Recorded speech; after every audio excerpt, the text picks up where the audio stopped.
Emmanuel Page, bonjour, vous êtes conseiller pédagogique et on va parler d'éducation prioritaire et de robotique. Alors, Bonjour. vous gérez un programme, expliquez-moi un peu tout ça.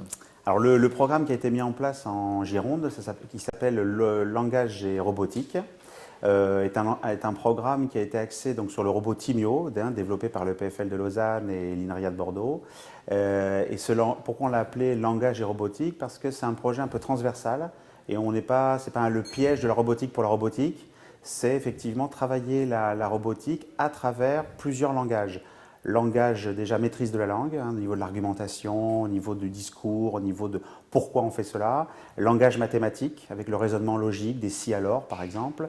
Langage numérique, parce que là c'est un langage de programmation visuelle, avec des cartes à programmer, donc très facile à prendre en main. Langage scientifique, parce qu'on est dans la démarche d'investigation et on est dans l'émission d'hypothèses. On teste, on essaie, on se trompe, et c'est le robot qui valide. Alors, donc là, on est dans une démarche d'éducation prioritaire, donc j'imagine qu'il y a une remontée de terrain, peut-être de nécessité d'utiliser ces techniques.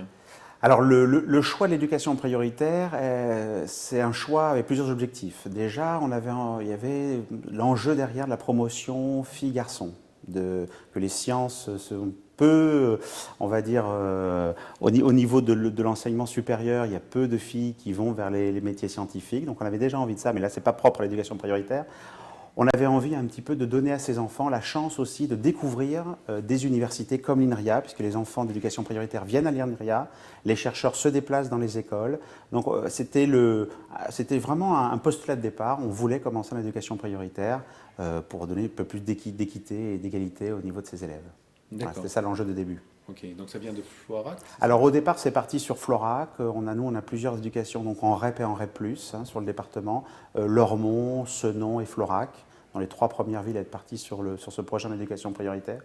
Et c'est vrai qu'il y avait aussi cette idée de motiver des élèves qui parfois ont des difficultés à se mettre dans la tâche, dans l'activité. Et les premiers tests qu'on a pu faire il y a déjà 2 ans, on était un peu précurseurs du coup en Gironde là, effectivement des élèves qui des fois ne vont plus travailler, enfin ne se mettent pas au travail.